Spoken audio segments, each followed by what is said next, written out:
ডাক দিয়া বলে, বেনামাজির জন্য কবরে 3টা আযাব হবে।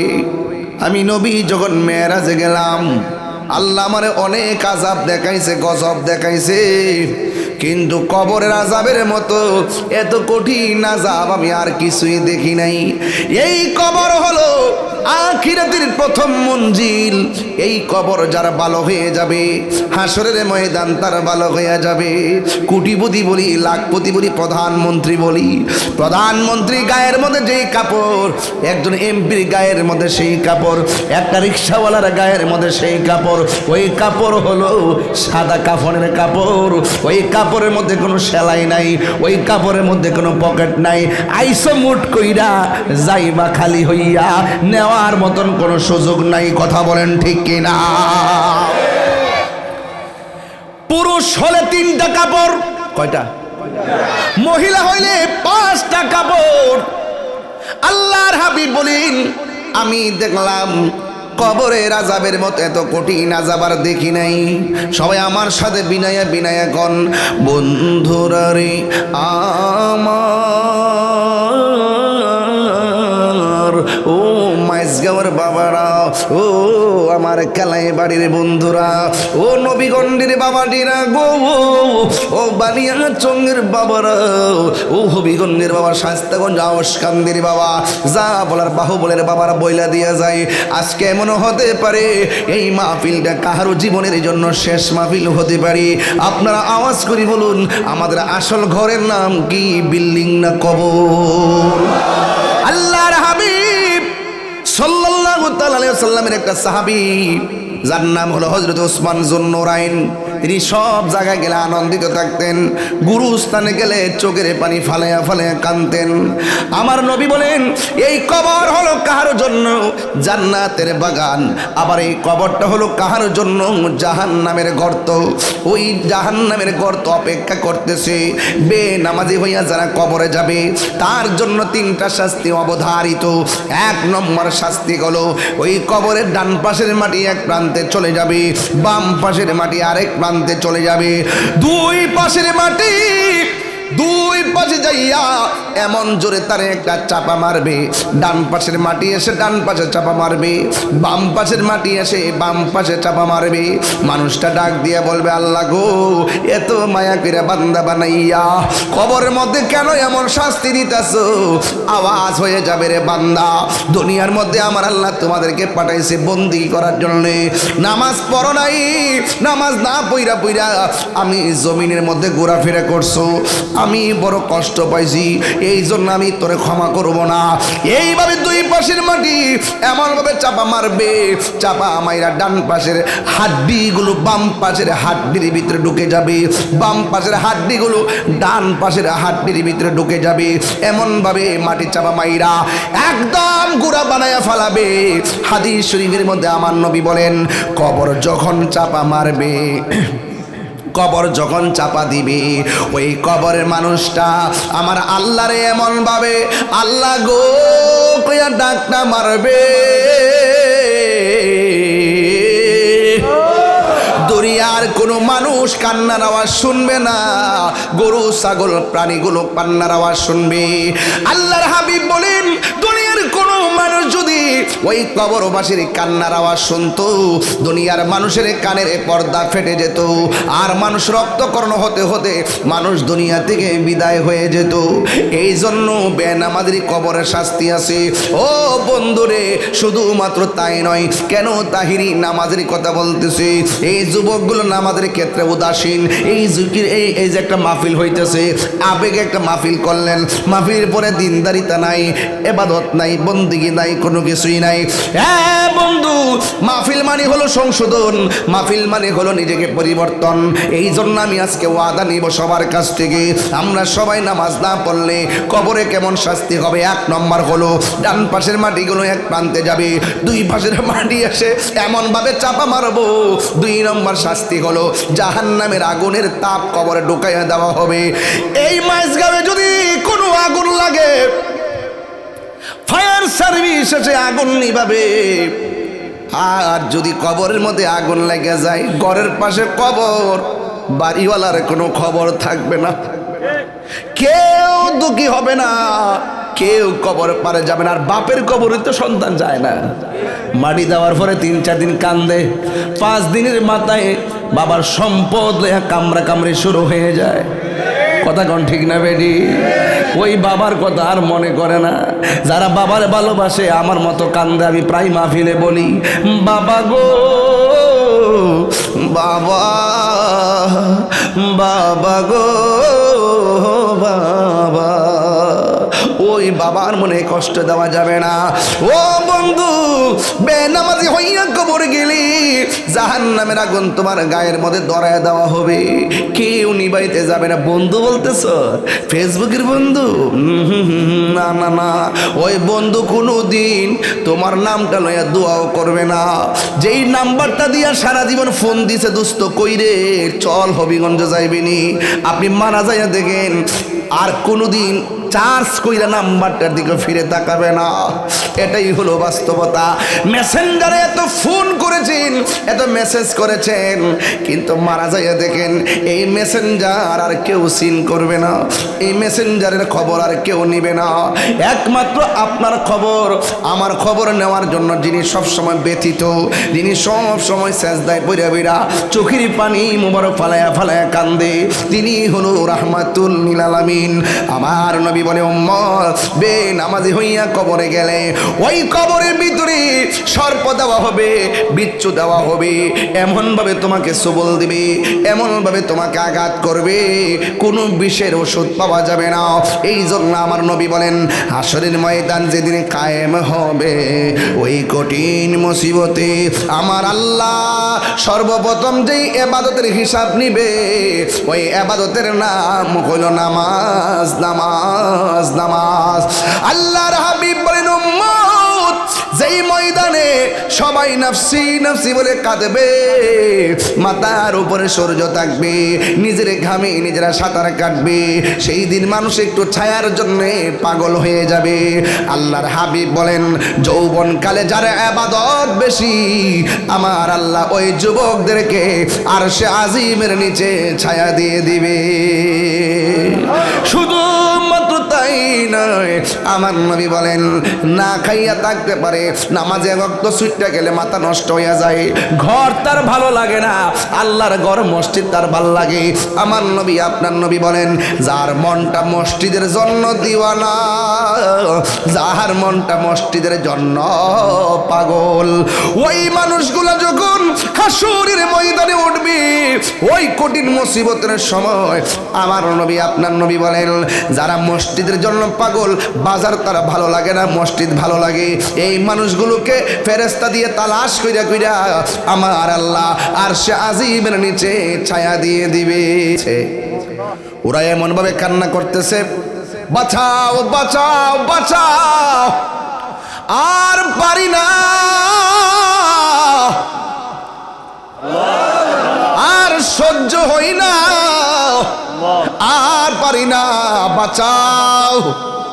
দুনিয়াতে চুর চুর কইয়া ডাক দিলে পাশের বাড়ির মানুষ দৌড়ায় আসে, আগুন আগুন কইয়া ডাক দিলে পানি নিয়ে আসে। কিন্তু মাইজগাঁওয়ের গুরুস্থানে আপনারা দাদা দাদি নানা নানি আত্মীয় স্বজন প্রতিবেশী একই সঙ্গে চা পান করছেন, নামাজ পড়ছেন, এতেকাফ করছেন, দোকানে বসে বসে আড্ডা করেছেন, খেলার মাঠে আড্ডা করেছেন, অথচ মানুষগুলো কবর দেশে একা একা পড়ে আছে, দিনের পর দিন চলে যাইতেছে। কিন্তু আমরা ওই কবরবাসীর খবর নেওয়ার কোনো ক্ষমতা নাই। আল্লাহর কাছে বলবো, আল্লাহ অন্ধকার কবরে যারা এতিম হয়ে শুয়ে আছে, আল্লাহ গো আপনি তাদেরকে ক্ষমা করে দেন। আমার নবী, আপনার নবী বলেন, ও উম্মত, পৃথিবীর মধ্যে একটা ইবাদত হলো সর্বোত্তম, ওই ইবাদতের নাম হলো নামাজ। জোরে বলেন, নাম কি? বাজান, নামাজও পড়ে আবার সুদও খায়, এই নামাজ খামইব? নামাজও পড়ে আবার গীবতও করে।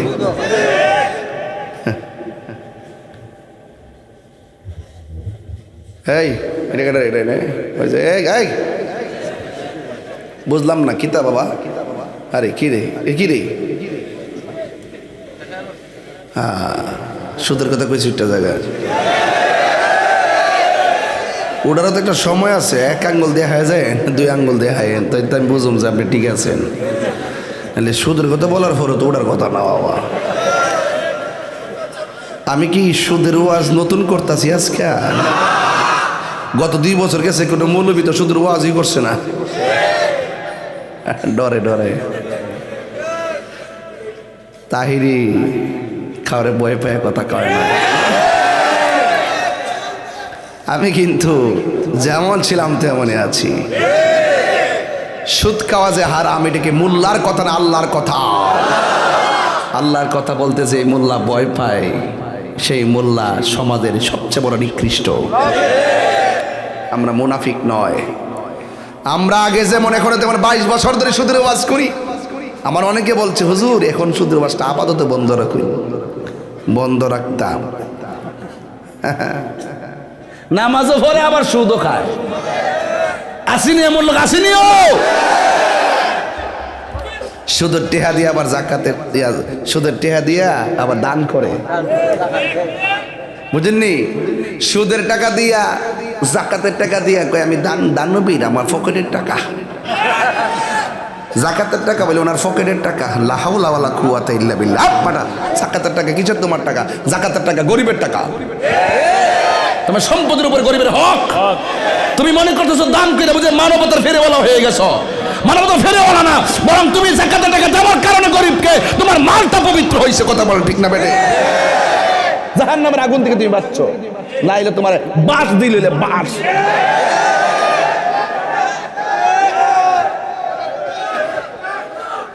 আবার মাইকিং করে, মাইকিং এবং জামা কাপড় দিবে।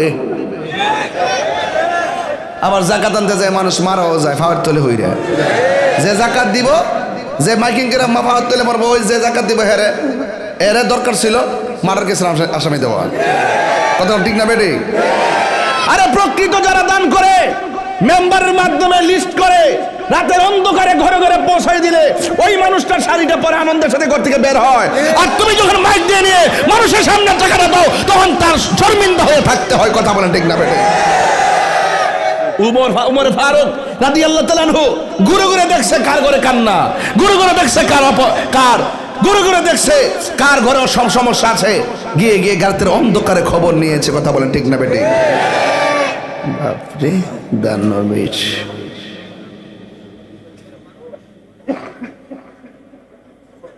ঠিক কি না বলেন? অন্তরে খবর জানে কে? আরো বড় করে অন্তরে খবর জানে কে?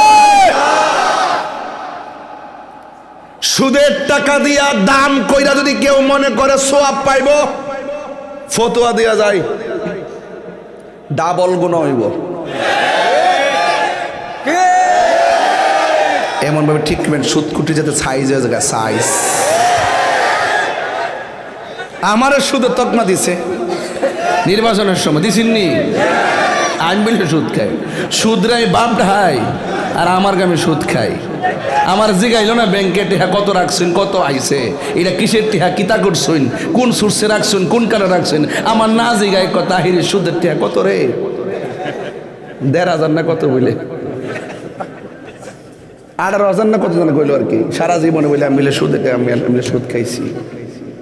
এরা চাইছি আমার যদি বড়াইলি তারে, তাহলে আব্বারে রক্ষা করে লিব।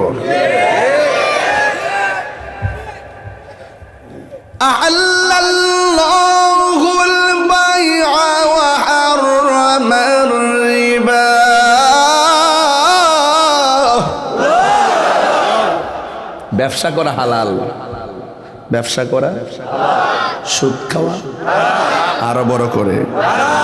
এটা কি আমার কথা? তা আমি হারাম রে হারাম কইলে তোমার জলে কেন?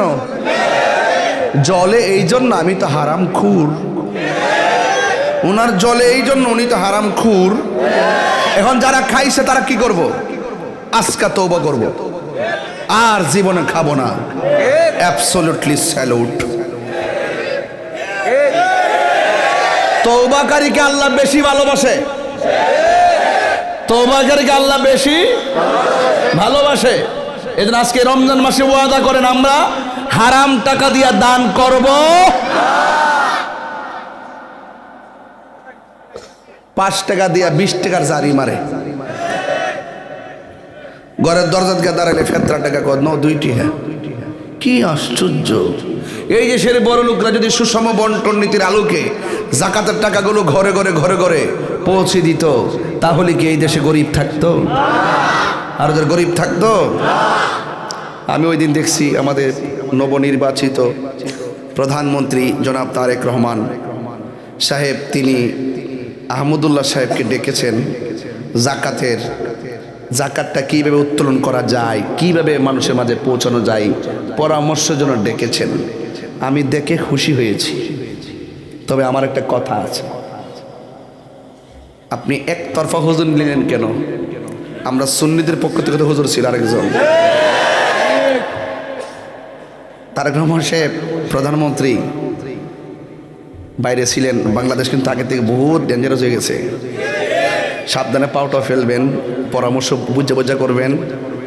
জাকাতের টাকা শুধুমাত্র যদি একজনকে নেন, উনি তো ওনার দলের লোকরে জাকাত দিব, পরে অন্যান্য যে মতদর্শে হেরা তো আর পাইতো না, পাইব? এটা নিশ্চিত করতে গেলে ভালো ফরম্যাট তৈরি করতে হবে।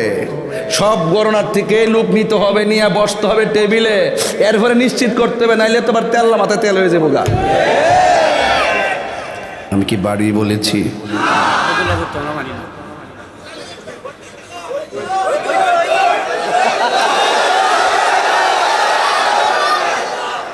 আমি কিন্তু স্পষ্ট বলছি কথাগুলা।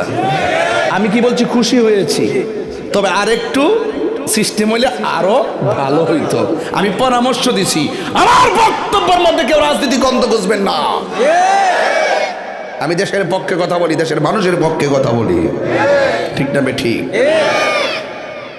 হাসনাত আব্দুল্লাহ কইছে খেজুরের হিসাব দিছে, ভালো হিসাব। অনেকে বলছে এতদিন হিসাব ছিল কই? আমি কি হিসাব আসিল?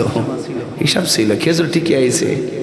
এগুলো আসার পরে কওমি ভাইরা যারা আছে না, এতিমখানা, এরা সব লয়ে গেছে। আমরা পাইছি না আর কি, দেশের কেউ জানছে না। এতিমখানা আছে, মাদ্রাসা আছে, মাদ্রাসা নিছে, অসুবিধা নাই, এটাতে এরাই তো নিব, কিন্তু আমরারও দেওয়া দরকার ছিল। কতক্ষণ ঠিক না বেটি? এগুলো যখন এই যে আপনার এলাকাতে আইসি এবার, কখন আইসে না? নবীগঞ্জ আইসে না? আইব কইদের পরে আইব আস্তে আস্তে সব জায়গায় ঢুকতেছে, পর্যায়ক্রমে সব জায়গাতে আসবে। হ্যাঁ, সব জায়গায় আসবে। তবে আমার কত হইল এতিমখানাত নিবে, মাদ্রাসাত নিবে, এবার যে মাদ্রাসাতে হোক নিয়ে যাবে, এটা তারাই খাবে, আমার কোনো আপত্তি নাই। কিন্তু আমার কত হইল রাষ্ট্রীয়ভাবে যেটাই যেখানে আসবে, এটা শুধুমাত্র একতরফা কেউ যেন না নেয়। আমরা দেশে ধর্মীয় বিভিন্ন গ্রুপ আছে, গ্রুপ সিন্ডিকেট, গ্রুপের মধ্যে যার যার মতলবে বুঝা মাল খান লয়া জায়গা, অনেকে বঞ্চিত হয়। এই বঞ্চিত হলে তো আর সমন্বয় হলো না, সমন্বয় করে সব কিছু নিশ্চিত করতে হবে। আমি বলছি এই কথাটা, অনেক হুজুর আবার গাল ফুলাই লাইব।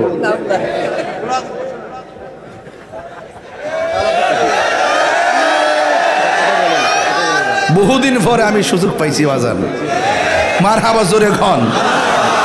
আমার কথা কি রাগ করতে গেলে নবী গো আপনি ভুইলেন না, আল্লাহুম্মা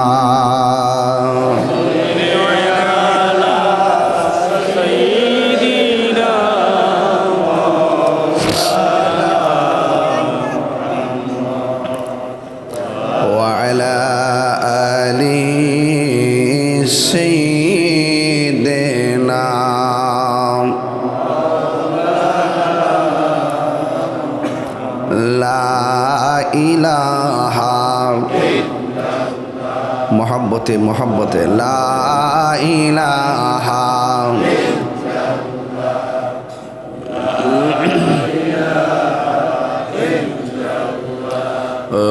লা ইলাহা ইল্লাল্লাহ, লা ইলাহা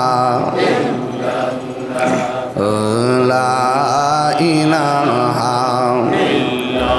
নামাজ রোজা সাইর না, তোমার মা বাবার খেদমত ভুইল না, আমার নবীর দুরূদ সাইর না ভাইরে, নবীর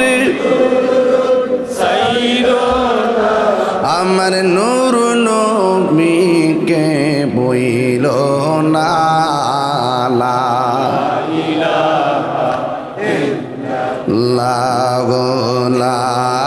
ইলাহা খেলো রে মন প্রেমের খেলা মরার আগে মরণ বালা খেলো রে মন প্রেমের খেলা মরার আগে মরণ বালা হৃদয় দেখবি তারে হৃদয় গোছে যাবে মনের জালা লা ইলাহা ও লা ইলাহা লা ইলাহা ইল্লাল্লাহ মুহাম্মাদুর রাসূলুল্লাহ সাল্লাল্লাহু আলাইহি ওয়াসাল্লাম পাইলে নিরালাই গো নবী পাইলে নিরালাই পাইলে নিরালাই পড়েন সবাই দুই কদমে চুমু খাবো দুই কদমে চুমু খাবো চরণে ধুলি মাখিব গাই পাইলে নিরালাই পাইলে নিরালাই পাইলে নিরালাই গো নবী আমার নবী নূরের নবী আমার নবী জিন্দা নবী আমার নবী আমার নবী জিন্দা নবী দয়া করে তাই নবী হাসরের বেলায় বলো না দয়া করে তাই নবী হাসরের বেলায় পাইলে নিরালাই গো নবী পাইলে নিরালাই মারহাবা পাইলে নিরালাই গো নবী পাইলে নিরালাই দুই কদমে চুমু খাবো দুই কদমে চুমু খাবো চরণ ধুলি মাখবো গায় পাইলে নিরালাই গো নবী পাইলে নিরালাই আয় পাইলে নিরালাই গো নবী পাইলে নিরালাই কঠিন হাসরের দিনে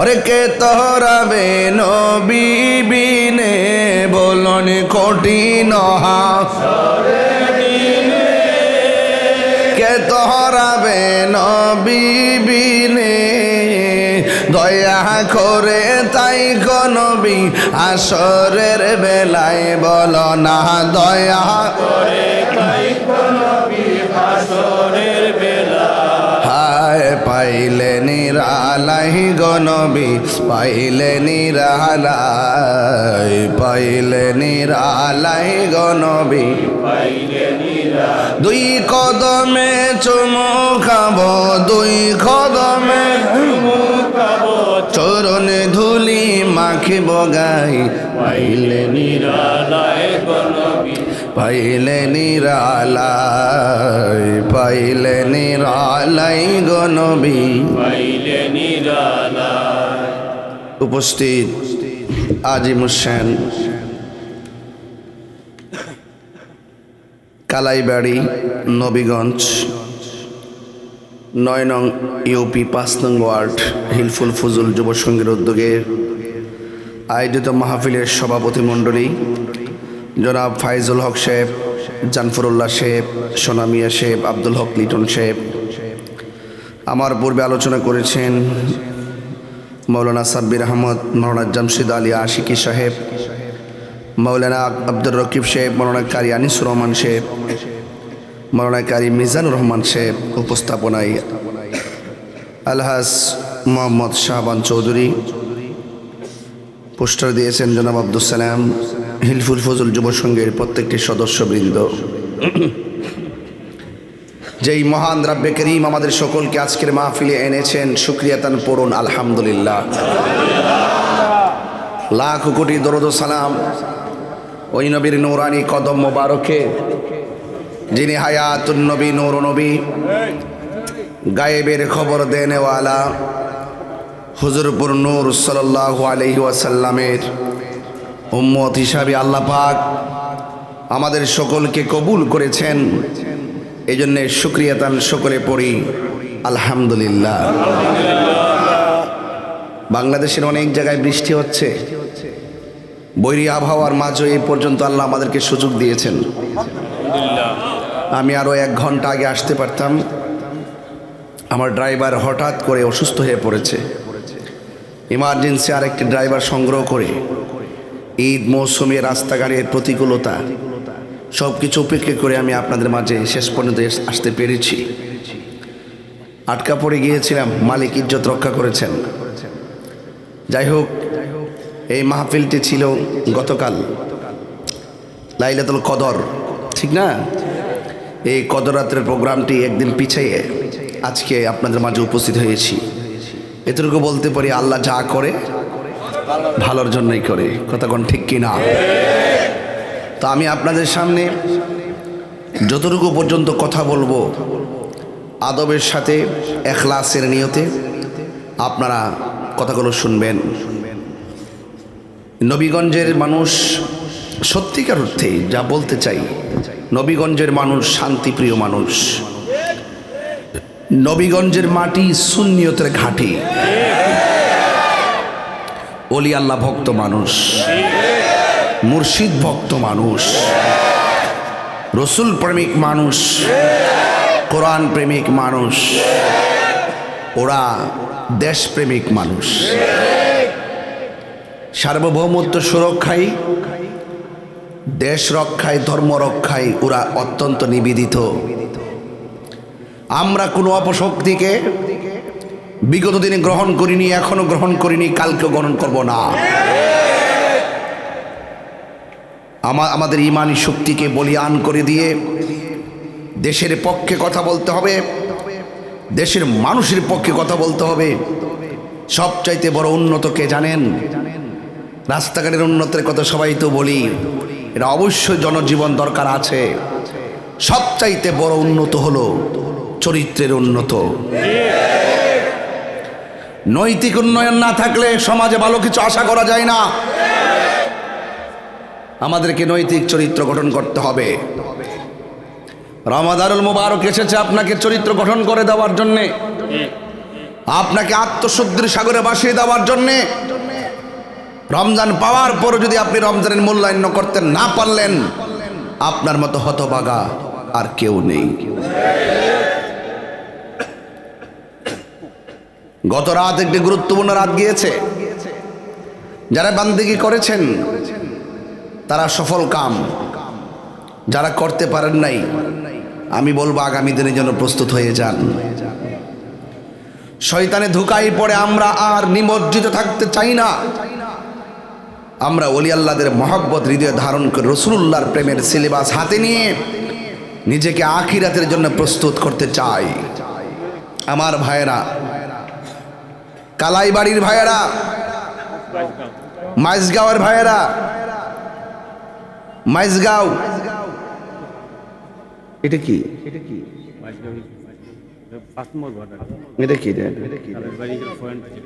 পয়েন্ট। আচ্ছা আচ্ছা, এরিয়াটা মাইজগাঁও, মানে 5 নং ওয়ার্ড। আপনারা যারা এসেছেন আপনাদেরকে অনুরোধ করে বলবো, রমজান কি নিয়ামত না কিয়ামত? মায়া লাগতেছে না? মায়া লাগতেছে না? এই যে যাইতেছে মায়া লাগতেছে না? কেমন মায়া লাগে কবরবাসীরা জিজ্ঞাসা করেন। কবরবাসী আল্লাহকে বলতেছে, আল্লাহ রমজানটার লম্বা করে দাও। আল্লাহু আকবার বলবেন না? আমরা আজকে তাদের জন্য দোয়া করব, আল্লাহ যেন প্রত্যেকটা কবরবাসীর আযাবকে কিয়ামত পর্যন্ত বন্ধ করে দেয়। আমিন। হাজার হাজার মানুষ আপনারা যারা এসেছেন আপনাদেরকে অনুরোধ করে বলবো, কে কোন দল করেন আমি জানি না, আমাদের সবচেয়ে বড় প্রত্যাশা হলো রাসূলুল্লাহর মহব্বত। কথা বলেন ঠিক কিনা? আল্লাহর হাবিবের আদর্শের মাধ্যমে সমাজকে পাল্টে দিতে হবে। লাকাদ কানা লাকুম ফি রাসূলিল্লাহি উসওয়াতুন হাসানা, আমার নবী হলো আমাদের জন্য উত্তম আদর্শ।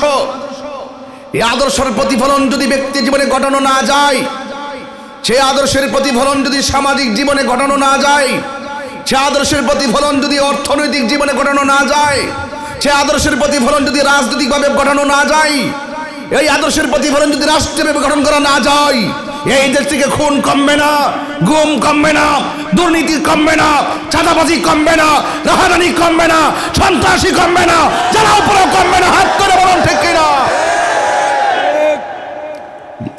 আমি আপনাদেরকে অনুরোধ করে বলবো, আমাদের মডেল বানাতে হবে রাহমাতুল আলামিনকে। কথা বলেন ঠিক কিনা?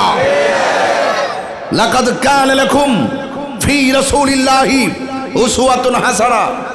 আজকে আমাদের বাক শক্তিকে রুদ্ধ করতে চাই, আমাদের কণ্ঠকে স্তব্ধ করতে চাই।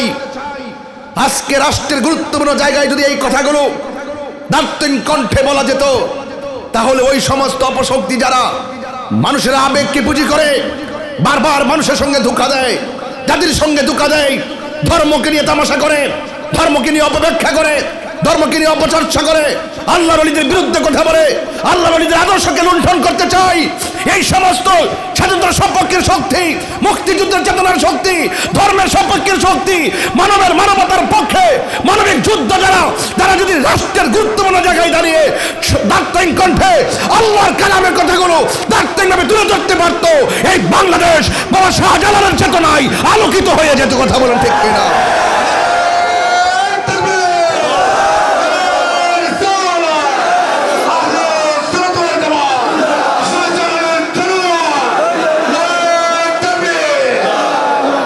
আমার ভাইয়েরা, রমাদানুল মুবারক চলছে, খুব মায়া লাগতেছে বাবা।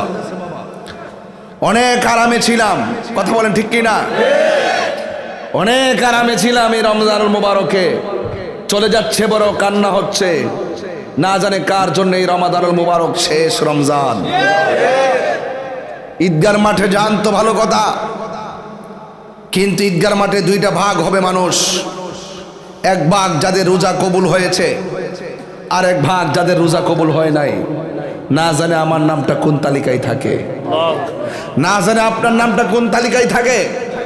তাই তো ওমর ফারুক রাদিয়াল্লাহু তাআলা আনহু ঈদুল ফিতরের দিন সকালবেলা চোখের পানি ফেলে কাঁদতে কাঁদতে বুক বাসায় ফেলছেন। আবু হুরায়রা রাদিয়াল্লাহু তাআলা আনহু জিজ্ঞাসা করে, আপনি কাঁদেন কেন? কাঁদবো না কেন? আমি কোন মুখ নিয়ে যাবো ঈদগার ময়দানে যদি আল্লাহ পাক আমার রোজাগুলো কবুল না করে? আমার হাতের খুতবা তো মানায় না। খলিফাতুল মুসলিমিন, আমিরুল মুমিনিন, অর্ধজাহানের খলিফা, জান্নাতের টিকিট প্রাপ্ত, যার ব্যাপারে আল্লাহর হাবিব বলেছেন, আমার পরে যদি এই পৃথিবীতে কোনো নবী আসতো, লাউ খানা উমর, সেই নবী হইতো হযরত উমর। ইতিহাসের পাতায় এখনো অঙ্কিত, মোহরাঙ্কিত, সংযোজিত লেখা আছে হযরত উমর ফারুক রাদিয়াল্লাহু তাআলা আনহু যেই রাস্তা দিয়ে একবার গিয়েছেন, কিয়ামত পর্যন্ত সেই রাস্তা দিয়ে শয়তান যাবে না। তিনি যদি এত চিন্তা করতে পারেন, আর আপনি কে?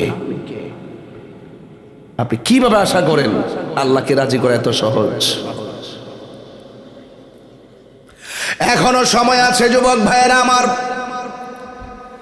এখনো সুযোগ আছে আমার ভাইয়েরা। আল্লাহর ওয়াস্তে এই যে দুইটা দিন আল্লাহর কাছে কালামুল্লাহ শরীফ তেলাওয়াত করে আল্লাহর কাছে বলবেন, আল্লাহ জীবনে যা করেছি, ভুল করেছি, অন্যায় করেছি, এই রমজান আর আগামী বছর পাবো কিনা আমি জানি না। এই রমজানই তো আমার মা আমাকে ডাক দিয়ে ঘুম ভেঙেছে। আজকে এই রমজানে আমার মা অন্ধকার কবরে চলে গিয়েছে। ঈদুল ফিতরের দিন তো প্রতি বছর মার পায়ের মধ্যে সালাম করে ঈদগার ময়দানে গিয়েছি। এবার মা দুনিয়াতে নাই, বাবা দুনিয়াতে নাই, কাকে সালাম করে ঈদগার ময়দানে যাব? একবার কি মনে পড়ে না, একবার কি বাপটার কথা মনে পড়ে না, যে বাপটা নিজের কাপড় না কিনা আমাদেরকে কাপড় কিনা দিচ্ছেন, যে মা নিজে না খাইয়ে আমাদেরকে খাওয়াইছেন। ঈদের দিন সবাই দলে দলে গুরুস্থানে যাইয়া বলবেন রব্বির হামহুমা কামা রব্বায়ানি সগীরা। সবাই আমার সাথে বলেন রব্বির হামহুমা কামা রব্বায়ানি সগীরা। আল্লাহর কাছে বলবেন আল্লাহ আমার মা বাবা আমারে ছোটবেলায় যেমন করে মায়া করছেন এমন ভাবে আমার বাবা মারে তুমি অন্ধকার কবর থেকে শুরু করে হাসরের ময়দান পর্যন্ত আমার বাবা আমাকে এমন ভাবে মায়া করবেন। জবান খুলে বলুন দয়ার মালিককে। এই জন্য আমার যুবকদেরকে বলছি প্রথম হলো আল্লাহর ইবাদত। কার ইবাদত? আরো বড় করে আল্লাহ রাব্বুল আলামিন বলছেন আমি তোমাদেরকে একমাত্র আমি আল্লাহর গোলামি করার জন্য বানিয়েছি। গোলামি কবুল হওয়ার পূর্ব শর্ত হলো আমার নবীর মহব্বত। আমরা সবাই নবীর মহব্বত চাই কি চাই না? আরো জোরে বলুন চাই কি চাই না? ভাইয়েরা আমার, এই পৃথিবী ছেড়ে চলে যাওয়া লাগবে। সুদের টাকা দিয়া দান করে যদি কেউ কয় আমি সওয়াব কামামো, ভাই বাজান চাচা ও চাচা, সুদের টাকা দিয়া দান কইরা যদি কেউ কয় যে আমি ডাবল সওয়াব, এটা ডাবল গুনাহ হইব। খেরে সুদ খাওয়া এক গুনাহ, আবার হারাম টাকা দিয়া দান কইরা সওয়াবের আশা করা আরেক গুনাহ। খারাপ কথা কইতাছি? ফতুয়া কিন্তু এগুলো চাচা, ফতুয়া খাইত করলাম বেড়া, ফতুয়ায় তাহিরি কি কই না করে বেটা মারহাবা জোরে গান। তাইলে আমরা যাকাত কি গরিবের প্রতি করুণা নাকি গরিবের হক? যারা যাকাতের টাকা দিয়ে মানবতার ফেরিওয়ালা সাজতে চায় চলবে না। আল্লাহ বলছেন, রসুল বলছেন যাকাত দিলে তোমার মাল পবিত্র হয়। যাকাত যদি তুমি না দাও, এই যাকাত না দেওয়ার কারণে তোমার সম্পদ হাসরের মাঠে সর্পে পরিণত হবে, তোমার ভিতরে গিয়ে ঢুকবে আর তোমাকে ধ্বংসন করবে। এই আযাব থেকে বাঁচার জন্যই তুমি গরিবকে যাকাত দাও। এই জন্য বরং গরিবকে যাকাত দিলে তোমার জানটা বাঁচলো।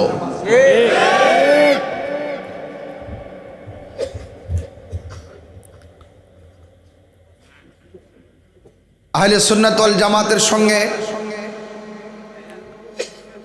বাবা বাজান দুই তিনটা শেয়ার এই দিক দিয়ে এলে আবার দেখবেন আমার এই দিকটা আনলে বসতে পারবেন। আমাদের অনেক অন্ধকার পড়েছে বাবা, ওই দিকে আয় করেন না, আমরা তো দেখেন না বাজান, ওই দিকে তাহলে তাহলে বাবা এটা ওই দুই তিনটা আর কি, দুই তিনটা দিক আয় করেন।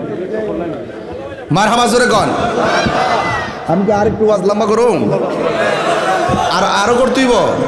আচ্ছা না, আমি রমজান তো বুঝি, আমি হিসাব মিলে মাইক সারম যেন আমিও যে সেরে খাইতে আপনারা যেন খাইতে পারেন। মারহাবা জোরে কোন। অনেক মা বন্ধুরা তো আছে। এখন আমি যে কথাগুলো বলছি এই কথাগুলো সমাজের জন্য দরকার আছে না নাই? আছে। গভীর মনোযোগ আমার যুবক ভাইরা, আমার মুরব্বী বাবাজিরা, ও মাঝগাঁওয়ের বাবা, যত জায়গা থেকে আপনারা এসেছেন নবীগঞ্জের বাবা, আমি বলেছি নিঃশ্বাসের কোনো বিশ্বাস নাই। আমার নবী বলেন আফদালুল ইবাদাতিস সালাত, সর্বোত্তম ইবাদত হলো নামাজ। আপনারা জবান খুলে বলুন ওই নামাজের দরকার আছে না নাই? এরই ক্ষেত্রে আইলে গেলেন কিংবা বাসের মধ্যে উঠলেন কিংবা বাজারের মধ্যে গিয়েছেন, বিলের মধ্যে গিয়েছেন, যাওয়ার পরে নামাজটা পড়তে পারেন নাই, যদি পরিবেশ থাকে গামছা খুললে এর ক্ষেত্রের মধ্যে নামাজ পড়েন। আর যদি পরিবেশ না থাকে বাড়িতে আসার পরে নামাজটা আদায় করে নেবেন। কিন্তু নামাজটাকে একেবারে ছেড়ে দেওয়ার কোনো সুযোগ কেন? আল্লাহ রাব্বুল আলামিন বলেন ইন্নাস সালাতা তানহা আনিল ফাহশাই ওয়াল মুনকার। আল্লাহ রাব্বুল আলামিন বলেন, নিশ্চয়ই নামাজ মানুষকে অশ্লীল এবং খারাপ কাজ থেকে দূরে রাখে। আর নামাজের কথা কোরআনুল কারীমের মধ্যে ৮২ জায়গায় নামাজের কথা বলেছেন। সব জায়গায় বলেছেন আকিমুস সালাহ, নামাজ কায়েম করো। নামাজ কায়েম কি অনেকে বোঝে না। নামাজ কায়েম হলো শুধুমাত্র নিজে নামাজ পড়লে চলবে না, নিজের সন্তান নিজের প্রতিবেশীকে নামাজের জন্য তাকিদ দেওয়া লাগবে। আমার আল্লাহ বলেন, কু আনফুসাকুম ওয়া আহলিকুম নারা। আল্লাহ বলে, বান্দারে আগে নিজে বাঁচো, তারপরে তোমার আহলকে তোমার জাতিকে পরে জান্নাতের রাস্তা দেখিয়ে দাও। এই জন্য ৮২ জায়গায় আমার আল্লাহ নামাজের কথা বলছেন। এই জন্য নামাজ পড়তে হবে হুজুরি কলব নিয়া। হুজুরি কলব, নামাজ পড়ো রে, হুজুরি কলবে নামাজ পড়ো। হুজুরি কলব তো অনেকে বোঝে না, যেই নামাজে নবী নাই রে সেই নামাজ কেউ পড়ো না রে। নামাজেই নামাজিরে সরল পথে আনতে পারি। নামাজে হাইরে ও নবীগণের বাবা,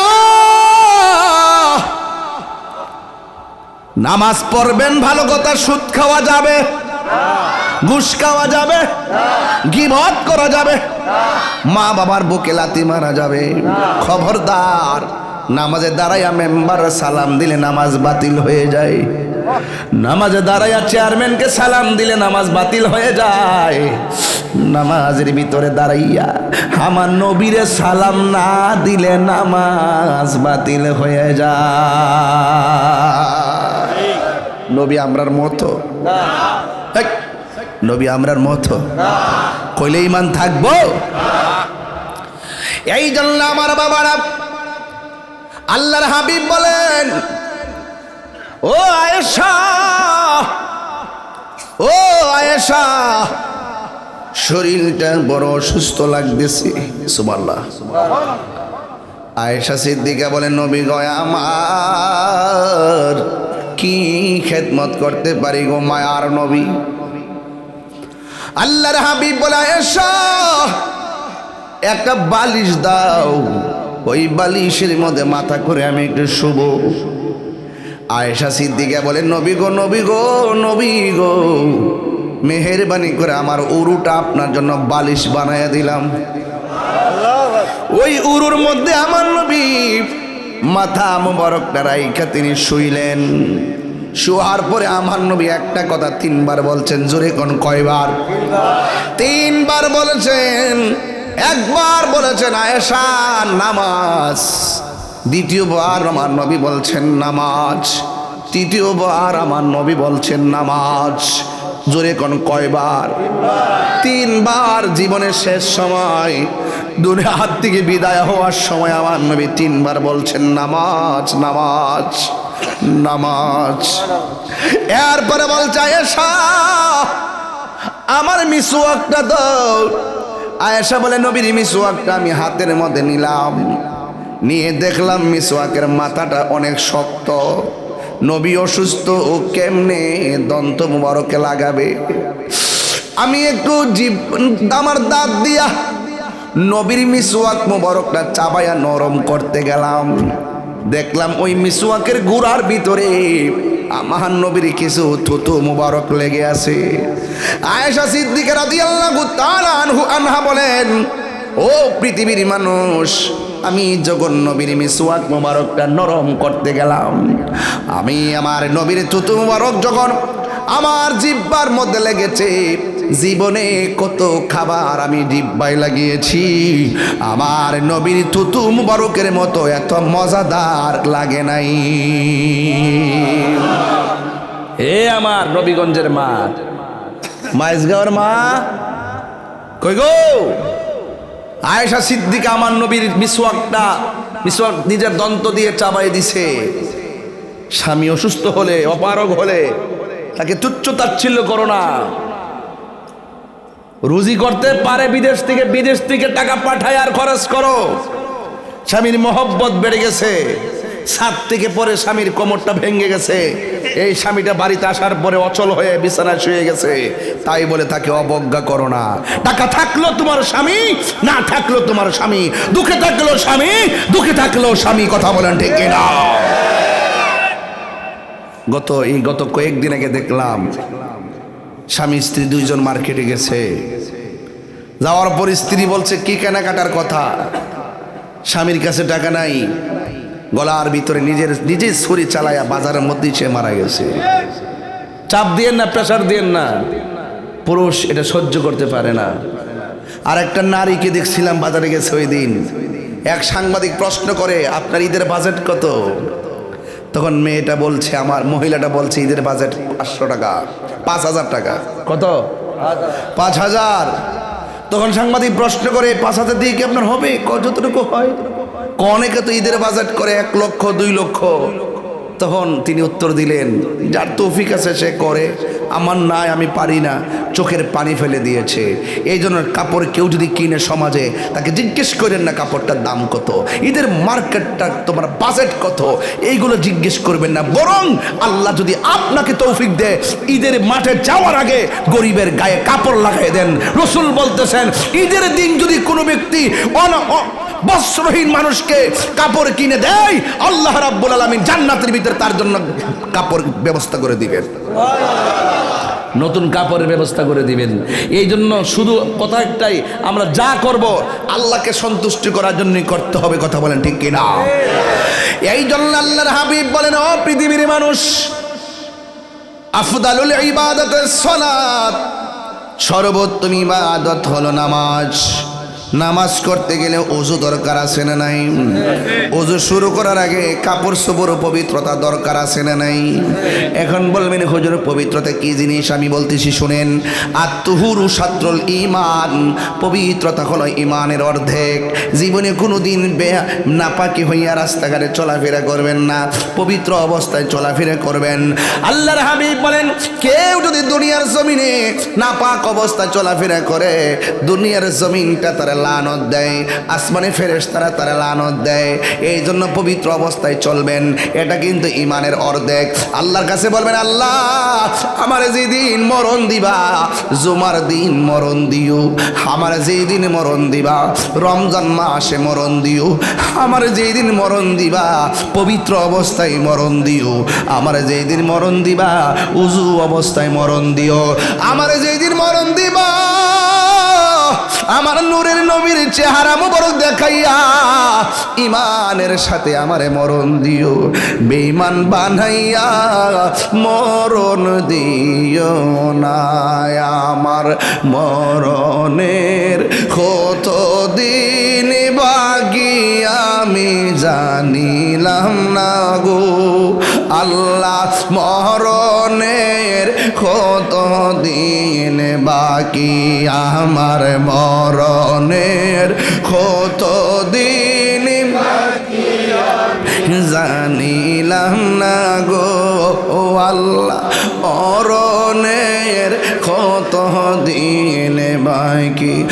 আর আজরাইলা শিয়া যখন হস্তে দিবা ধরিয়ে, আজরাইলা শিয়া যখন হস্তে দিবা ধরিয়ে, তখন আমার মনা ভাই করবা লুকা লুকি আমি জানিলাম না গো আল্লাহ, ভালো রে কত দিন বাকি আমার, মরণের কত দিন বাকি আমি জানিলাম না গো ও আল্লাহ, মরণের কত দিন বাকি। আর 40 দিনের আগে ভাইরে মতের নিশানি, 40 দিনের আগে ভাইরে মতের নিশানি পেরেশানি আজরাইল আইসা খাইরা নিব চোখে দিয়া আন্দি আমি জানিলাম না গো আল্লাহ। আমার যুবক ভাইরা কণ্ঠ খোলো। দিন বাকি আমার মরণের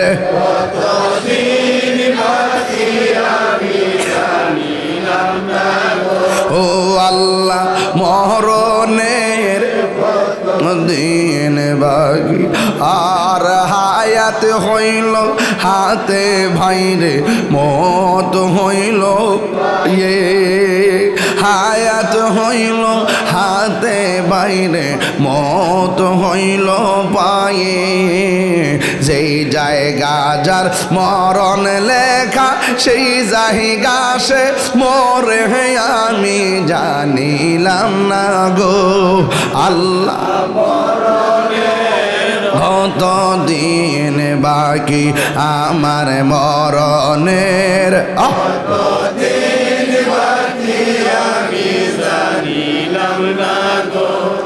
আল্লাহ মরণে দিন বাকি আর মরণের কত দিন বাকি জোরে জোরে কি আল্লাহু আকবার বলা যাবে না?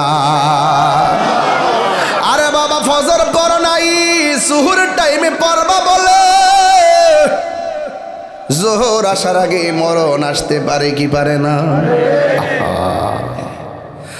জোহর আসতে আসার আগে মরণ চলে আসতে পারে। এই জন্য আমার নবী আপনার নবী বলেন কখন কে মরে যায় বলতে পারে নারী। আপনারা জবান খুলে বলুন হায়াতের মালিক কে? আমার নবী বলছে নামাজ নামাজ নামাজ। আমার উম্মত যখন নামাজে দাঁড়াইবার আগে ওযু করার জন্যে ঘাটলায় যায়, ওযু করার জন্যে বসে। আপনারা ওযু করার সময় এমনিতে ওযু শুরু করবেন না, সবাই আমার সাথে বলুন বিসমিল্লাহির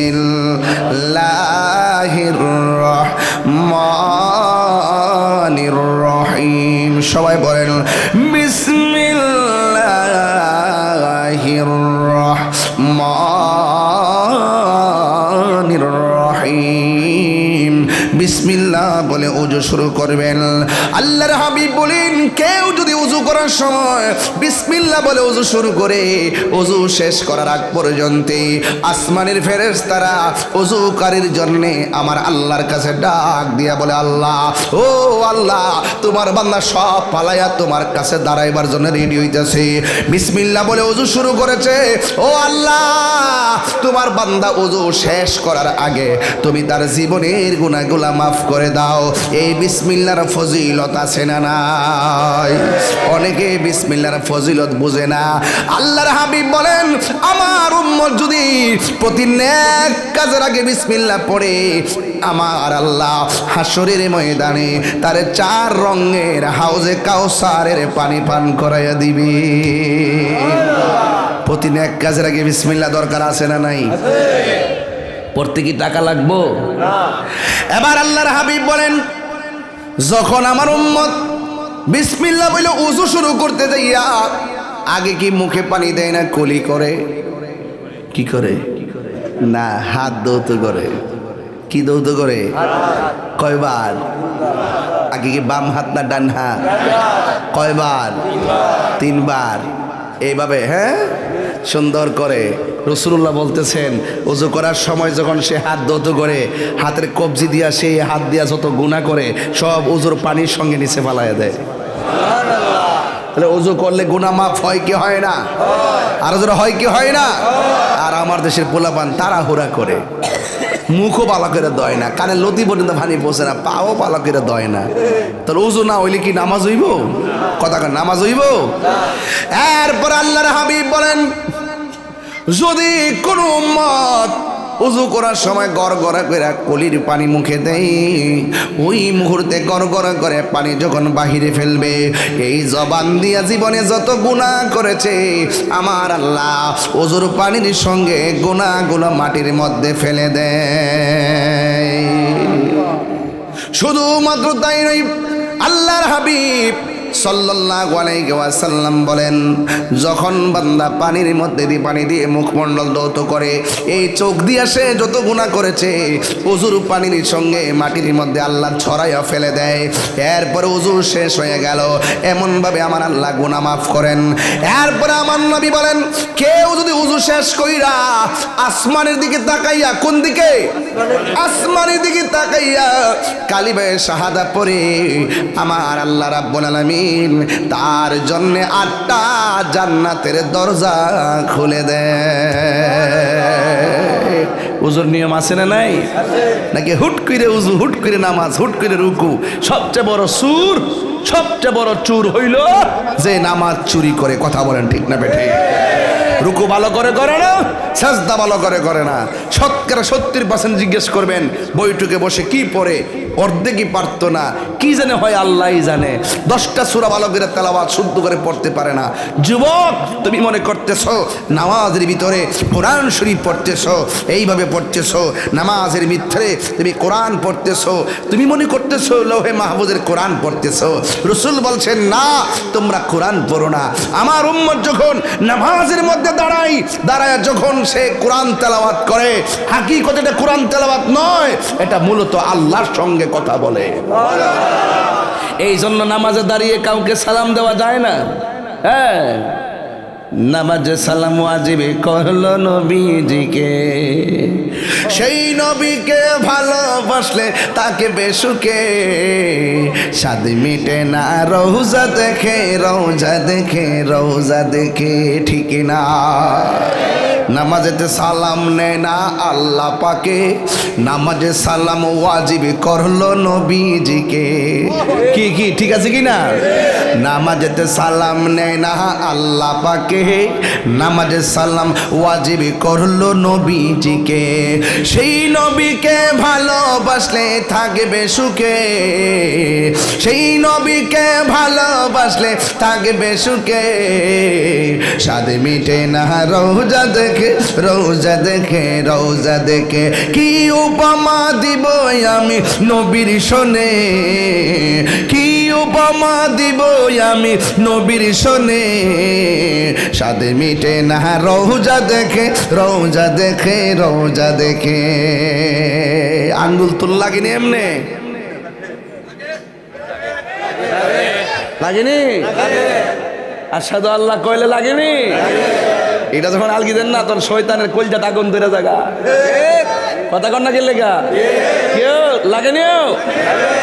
এমনি তুলবেন, এই যে আশহাদু আল্লাহ ইলাহা ইল্লাল্লাহ, যখন এটা বলেন শয়তানে খাইছে রে, আল্লাহরা তো এক বইলা সাক্ষী দেলাইছে রে, ছাড়ছে রে।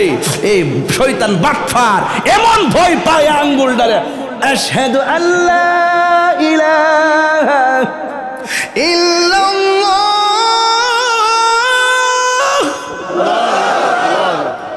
যতটুকু আওয়াজ যাবে শয়তান কো বাপ রে বাপ, এমন ফাওয়ার রে আজানটা। ওর আওয়াজ যেখানে নাই ওখানে গিয়ে দৌড়ায়া ফলায়া জায়গা বাটফাটটা। আঙ্গদেশের অনেক তো মসজিদে আজান এলে বিরক্তিও, কি তাসিল্লা সিল্লি শুরু করছে। আসিনি এমন লোক, মিলাদের একটু লোক বেশি, একটু একটু বাড়ায় বললো, শেষ করে না কি লেগে। আর দুয়ার মধ্যে হাত তুললে ক, আরে বাবা রে হাত বেদনা করতেছে, অনুদি শেষ করে না রে। ইমাম সাহেব রে ক, ইমাম সাহেব নামাজটা একটু শর্ট করে লাইন। মসজিদে গিয়া বারবার গড়ি ফেলছা, আর বাজারে গিয়ে ঘন্টার পর ঘন্টা আড্ডা মারে, গড়ি কাটার ফেল চাই না। কথা কোন ঠিক না বেটে? অথচ রাসূল বলছেন সবচাইতে নিকৃষ্ট জায়গা হলো বাজার, আর সবচাইতে উত্তম জায়গা হলো আল্লাহর ঘর মসজিদ। কথা বলেন ঠিক কিনা? বাজারের সংখ্যা কম না বেশি? মসজিদে তারাবি দেখছেন তো, এবার প্রথম 5 দিন মসজিদ ভর্তি, পরের 10 দিন অর্ধেক। গতকাল ভিতর জায়গা না, বাইরেও জায়গা নাই, আজকে খবরই নাই। ইটস রিয়েল রিয়েল, এটাই বাস্তবতা আমাদের। আমরা আবেগী মানুষ। সত্যরই কথাটা, সত্যরই। বিশ্বাস না হইলেন ঈদের দিন যখন চাঁদ উঠবো, অমন রমজানেরই রোজার শেষে এলো খুশিরি, যখন উঠবো ওই দিন ফজরের টাইমে যায়েন দুইজন,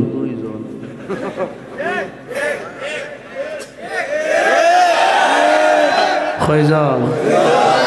ইমাম সাহেবকে মুসল্লি খুই। এটা আমাদের বাস্তবতা। সত্যি নি বাবা, সত্যি নি। আর নির্বাচন হওয়ার পরে তো মুসল্লি অনেক বাড়ছেন, মাথার টুপি টাফি অনেকে দেওয়া শুরু করছেন। নির্বাচন শেষ, আমরা দেশে পরীক্ষা এলে দেখবেন হ্যাঁ নামাজ পড়ে, পরীক্ষাটা শেষ আর নামাজ পড়ে না। আবার রেজাল্টটা দেওয়ার 3 দিন আগের থেকে আল্লাহরে ডাকতে ডাকতে একবার গলা শুকাইলা, যখন রেজাল্টটা ফাঁস করে এলা, ইয়া আল্লাহ হাবিবি কাম টু কক্সবাজার, আর খবর নাই। চিটিং কি? চিটিং কি? চিটিং।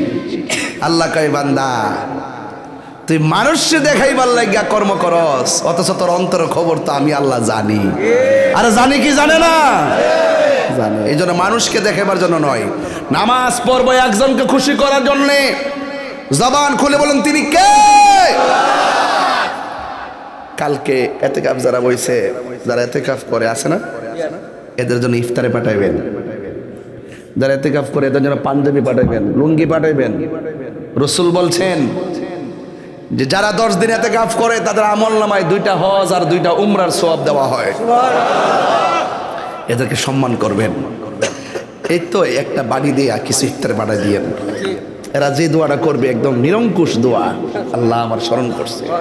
এটা সাধারণ না, সাধারণ না। আমি আগামী পরশু দিনও, আমি আজকে আসার সময় বাসায় বলছি যে 7টা 8টা মসজিদ আছে, সবগুলোতে পরিবারের পক্ষ থেকে তাদেরকে স্মরণ করতে হবে দোয়া চাওয়ার জন্য।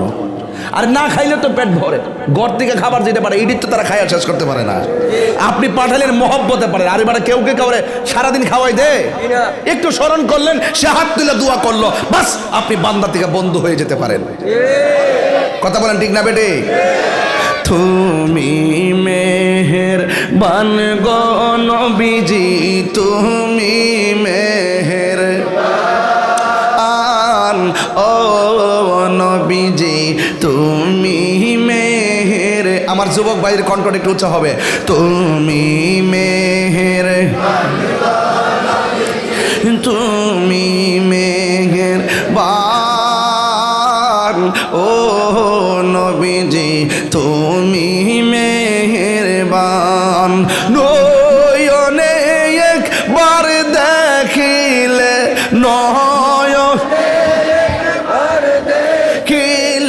জুড়াইতাম পরাণ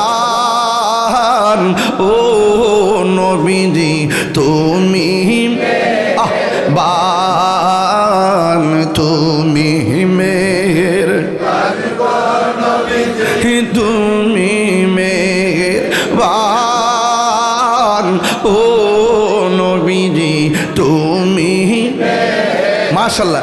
হা কত কষ্ট করলেন নবীজি উহুদের ময়দান, কত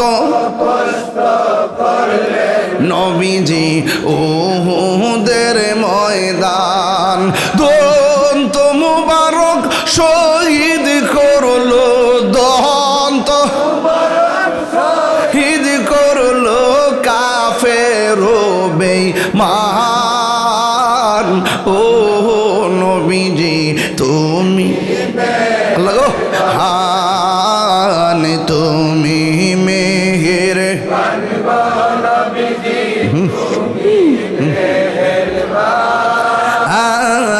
ও নবীজি, তুমি মেহেরবান। কত কষ্ট করলেন নবীজি আমরা সবাই ও দম পাপি তুমি দয়াবান আমরা সবাই ও দম পাপি তুমি দয়াবান দয়া করে পার করিও দয়া হাসরের ময়দান দয়া কর রিয়া বলো দয়া হাসরের ময়দান ও নবীজি তুমি মেহেরবান তুমি তুমি মেহের ও নবীজি তুমি মেহেরবান আল্লাহ আকবার কোনে কেন রাসূল বলেন আমার যুবক, হাসরের মাঠে সর্বপ্রথম যে আমল হিসাব নিবে সে আমলটা হলো নামাজ। আমলটা কি? এই যুবক, আমলটা কি? এই যুবকগুলা যদি নামাজি হয় এই এলাকাতে আরো 5টা মসজিদ দরকার হবে। কথা কি সঠিক বলতেছি? এই যুবকগুলো যদি নামাজি হয় এই সমাজে আরো 5টা মসজিদ দরকার হবে। আল্লাহর হাবিব বলেন নামাজ এমন একটি বন্দিগি যেই নামাজ পড়লে বান্দা খাঁটি বান্দা হয়। আর 5 ওয়াক্ত নামাজের পাশাপাশি যারা নফল ইবাদত করে তারা বান্দা থাকে না, তারা আল্লাহর বন্ধু হয়ে যায়। রাসূল বলেন বেনামাজি হইয়া কবরে গেলে 42 নি তাহলে আপনি আমাদের 2 বছর ছোট ইয়া তাহলে আপনি বলেন 42 না আর একটু কম হইব দেয়া দিয়ে যা 22 বছর মতন চাচা অসুবিধা নাই যে পাঞ্জাবে লাগাইছে। আল্লাহ আল্লাহ এই মুহূর্তে যদি কই যে মাইজগাঁওয়ের গুরুস্থানে যায় আর রাত্রেবেলা একটা বাঙ্গা কবর ভিতরে ঘুমাইবেন পারবেন নি? ও মা ঘুমা পাগলা বাবা পারবো কে পারবো? ডরে কব ওরে বাবার কেটাদের খাই লেতেছে রে, কেটাদের ধরে লেতেছে রে। হো আল্লাহ রাই তৈলে ডরায় রাতি পোহাইলে ডর বয়স কলি বইলা। রাতে তো ডরান্টি হয়, দিনের বেলা পারবেন নি যাইতেন? পারবেন দিনে পারবো দেখছেন কি কর দিনে পারবো দেখছেন নি? ও আল্লাহ রাই তৈলে ডরায় রাতি পোহাইলে ডর বয়স কলি বইলা যায়। দিনে রাইতে তোমার বান্দা কলবে যেন পায়, দিনে রাইতে তোমার বান্দা কলবে যেন পায়। আল্লাহ রাই তৈলে ডরায় রাতি পোহাইলে ডর বয়স। আল্লাহ আমি সৃষ্টি তুমি স্রষ্টা, আমার কি বা সাধ্য যখন তখন উইরা যাইতে মাইজগাঁও বাসি বাধ্য। ওখানে না যাইতা না, মরলে যাইবানি? মরলে ওই করে হান্দাই দিয়েইব, আজীবন থাকতেইব, সাথে কেউ থাকবো নি? আল্লাহ আমি সৃষ্টি তুমি স্রষ্টা, আমার কিবা সাধ্য যখন তখন উইরা যাইতে এই তাহিরি বাধ্য। সব ক্ষমতার প্রতিপাদ্য হর হামেশা গায়, আল্লাহ রাই তৈলে ডরায় রাতি পোহাইলে ডর বয়স কলি বুইলা যায়। জুরি জুরি কি আল্লাহু আকবার বলা যাবে না? গভীর মনোযোগ, এখান থেকে ওয়াজটা মনোযোগ দেওয়া লাগবে। এখানে আনতে যাই অনেক ডানে গেলাম বামে গেলাম আর যাওয়া যাবে না সোজা বরাবর। আমার নবী আপনার নবী বলেন কেউ যদি বেনামাজি হইয়া কবরে যাবে গো, ও ওই কবরের ভিতরে 3টা আযাব দেওয়া হবে। জবান খুলে কোন কয়টা? আজকে আমি আওয়াজ সময় শুনতেছিলাম, কবরের আযাব এত কঠিন সইতে আমি পারিব না, মৃত্যুর যন্ত্রণা এত কঠিন সইতে আমি পারিব না। ও গো দয়াময় হে রহিম, ও গো দয়াময় হে রহিম, চাই যে তোমারই করুণা, মৃত্যুর যন্ত্রণা এত কঠিন সইতে আমি পারি। বুড়া বয়সে কি পারবেন? বুড়া বয়স লাগতো না, মিডিল বয়স হইলে তো কোমর সোজা করতে পারতেন না। যেমনি মোবাইল নিয়ে ফিরে তখন গারগোর বেহা করে লেসুন, আর কিন্তু রুকু সাজা চলতো না। এমন অনেক মসজিদে গেলে দেখি যে আঙ্গুল তো এমনি লাগাইতে হয়, বৈঠকে গেলে বিছাইতে হয়, ঠিক না? আঙ্গুল না পাইতে একবারে বিছাইয়া নামাজে বসে, নামাজ তো হবে না, নামাজ ফাসাদ হয়ে যাবে। 4 আঙ্গুল অবশ্যই লাগাতে হবে, এই আঙ্গুলগুলো না পারলে অন্তত 3টা 2টা 1টা লাগাতেই হবে, না কিন্তু নামাজ হবে না। এই জন্য আমরা অনেকে বুঝি না, অনেকে কী করে, হ্যাঁ যদি একান্ত প্রবলেম থাকে এটা ভিন্ন জিনিস, কিন্তু খবরদার পায়ের আঙ্গুলগুলো ক্যাবলামুখী করে এমনি বিছাইতে হবে। কিন্তু আমি দেখি ম্যাক্সিমাম মাহফিলে পাগুলো ফালাইতে পারে না, ফালাইব কেমনে? অভ্যাস তো নাই। যদি আগের থেকে অভ্যাস করতো এগুলা ট্রেনিং হয়ে যেত। দেখছেন না চাইনা বাচ্চাগুলো এমনভাবে ব্যায়াম করে, এরা গসল্য আড্ডি আছে কিনা বুঝাই যান। ট্রেনিং লাগবে। নামাজ একটা ব্যায়াম, নামাজ একটা কি এই ওয়াজ করলে তো ভালো লাগে না অনেকে, নামাজেরও ওয়াজ করতে হয়েছে, তাই নামাজের ওয়াজ কিরে করতেছি। ফুলাফান্ডি কিন্তু বিপদে চলে যাচ্ছে, মসজিদ কিন্তু খালি, মুরব্বিটি কিন্তু নাই। আস্তে আস্তে সবই মুরব্বি খালি হয়ে গেছে গা। কথা কোন ঠিক না বেটি? তো এই মসজিদকে আমরা জিন্দা রাখন লাগতো না, জিন্দা রাখন লাগতো না। বেশি না 3টা ফুলা মাইজ গাওয়ার 3টা ছেলে দাঁড়ান, একটা ছেলে হাত তোলেন, হুজুর আজকের ফজর থেকে নামাজে দাঁড়াইলাম, মৃত্যুর আগ পর্যন্ত নামাজ পড়বো। একটা ছেলে হাত তোলেন, কে দিবে? ওই যে দাঁড়াইছে।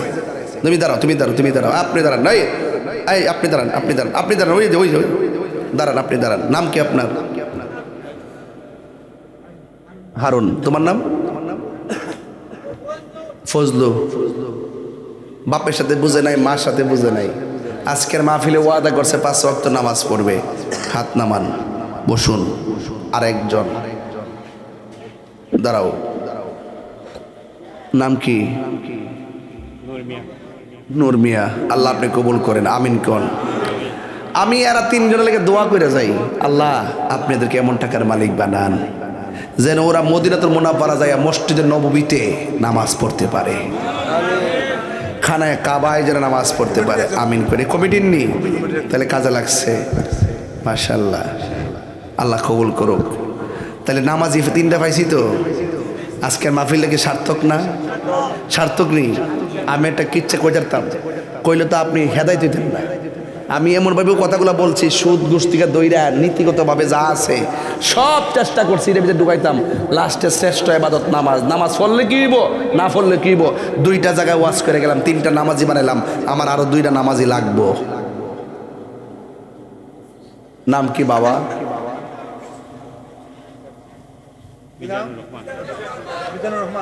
মোহাম্মদ মিজানুর রহমান। নাম কি? আল্লাহ আপনি কবুল করেন, আমিন কন। বসুন।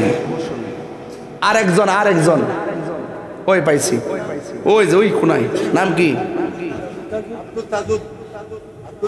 আব্দুল তাজুদ। 5 ওয়াক্ত নামাজ পড়বে। মারহাবা কন। আপনি পড়েন না? না আপনি দরকার নেই, পড়েন যারা তারা না, যারা পড়ে না মাঝে মাঝে সাইরা দেয়, মাঝে মাঝে যা এইরকম। তারপর নিয়মিত নামাজ বাজানো পড়েন। নামটা কি তা? আজাদ। আল্লাহ আপনি কবুল করেন। আল্লাহ এই 6 জনের উসিলা আমাদের পুরো মাঠটারে কবুল করেন, বাড়ি ঘরের মহিলাদেরকে কবুল করেন। আগামী বছর মাহফিলটা হইতো নি। এইটা কত লাগছে? এইটা